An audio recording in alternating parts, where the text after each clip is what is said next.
Oh my gosh, a spiritual journey right there. Gwen Stefani's new music. Gwen is actually sitting before us. Yes. Right in front of us.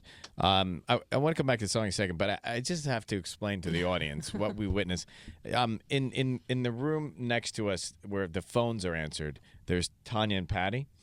Both of them sang that song verbatim, like every single lyric. I've never seen you both sing the same song with that kind of. I mean, Tanya actually did the concert. I mean, I feel like she was in the video. Like she was transformed. She was doing her hands up in the air and I everything. I can't tell you how much I love this song. Like, I actually can't. Like, it'll make me cry. But Wow. why do you I love relate to you. it? Why do you relate to it? Well, okay, so people can make fun of me all they want, but I got my heart broken like so many years ago, and I literally still feel the pain.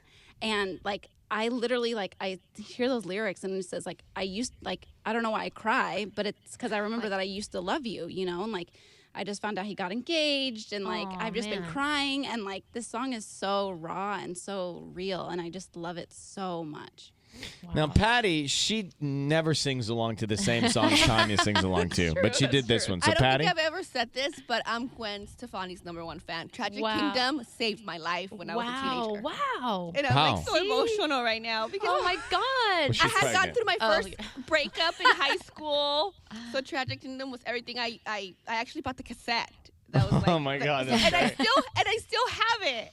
It's so weird that you say that because honestly, like, I feel like sometimes when you're trying to make sense of things, like, I just think about, like, kind of unlucky in love if you think about it. Like, I've only really had a couple boyfriends, like, and I married one of them. So it's like, you know what I mean? Like, I'm like, but wait, like, I was just like normal girl from Anaheim. Like, how did this happen? And part of me just, when I hear someone like say that, like, it makes me realize that was my journey. Like, that's what I had to do. Like, I had to go through That's that. powerful. And I feel like I would do it again. Like, okay, like, if that's going to help, like, okay, like, I'll do that. Would you ever get married again? Do you want to marry me? I wouldn't mind. I mean, my mom is kind of pressuring me. She's like, I she's love like, that idea. she's like, Seacrest, would you please just settle down at some point? I have a lot of kids. I don't mind.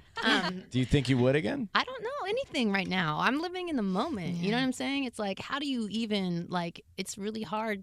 I'm actually so grateful for just to feel so alive, you know? I feel, honestly, I'm feeling everything so much, and that's great. Like, the sadness, the happiness, the extremes are just really extreme right now. You're doing, I mean, you're doing the record, you're doing the voice, you're doing everything. You're doing a lot of work, There's a too. lot. I love that.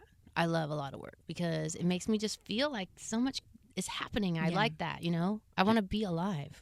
You are definitely alive. I want to be alive. You're alive. I like it. When that happened, I was so, like, passionate, and I was to the point where I needed to be in the studio. There was nothing else that mattered except for, like, being in there. It just was my thing. Was it therapeutic? Yeah.